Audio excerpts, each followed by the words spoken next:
Цагаан сарын баярын өдрүүдэд шатхууны хомсдол үүсэхгүй, үнийн огцом хэлбэлзэл гарахгүй байх нөхцөл бүрдсэн гэж аж үйлдвэр эрс баялагын сайд Дамжин яам мэдгдлээ. Улсын хэмжээнд 1 сарын шатхууны нөөц байна. Харин цаашид газрын төсний бүтээгдэхүүний тогтвортой нийлүүлэлтийг хангахын тулд Орос улбаны улс болон манай улсын засгийн газар хооронд бие даасан хэлэлцээр байгуулж ажиллана гэлээ. Улсын хэмжээнд 100 болон түүнээс дээш настай нийт 166 өндөр настай байна. Үүний 128 эмэгтэй, 38 эрэгтэй.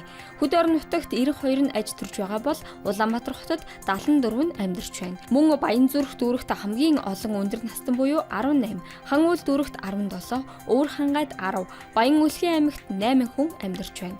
Өндөр наснуудын хамгийн өндөр настай нь 108 настай байна. Үндэсний статистикийн хорооноос цагаан сарын баярт зориулан гаргадаг сонирхолтой статистик үргэлжилж байна. Хүн ам өрхийн мэдээллийн санд шинийн 1 нэртэй 52, шинийн 3 болон шинийн 8 нэртэй тус бүр 1 хүн байна. Түүнчлэн цагаан сар нэртэй 12, адуучин нэртэй 11, сар шин нэртэй 4 хүн байна.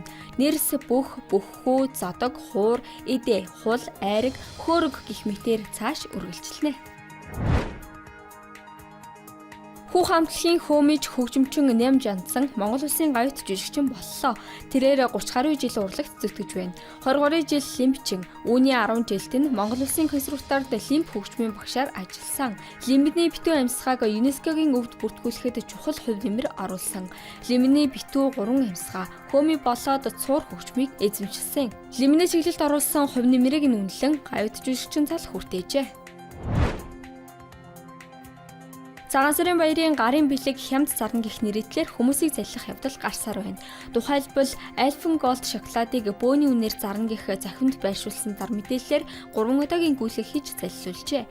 Иймд хэд хямд болон зах зээлийн үнээс доогуур үн санал болгосон захим зар мэдээлэлд сэрэмжтэй хандахыг анхаарууллаа. Брэдэд жилийн хамгийн сүүлийн өдөр буюу битүүнд мах болон согтуурлах төрлийн ундааг хориглодог. Түүнчлэн өндөг загас идэж болохгүй, муу үйл үлдэхгүй, хэрүүл тэмцэл хийхгүй. Өглөө нь гэр орноо цэвэрлэж, дахлын ширээнээ өргөлөөрч дацанд очихыг зөвлөдөг байна. Ice Global-ийн цөөхөр мэдээ байлаа. Ажлын амжилт хүсье.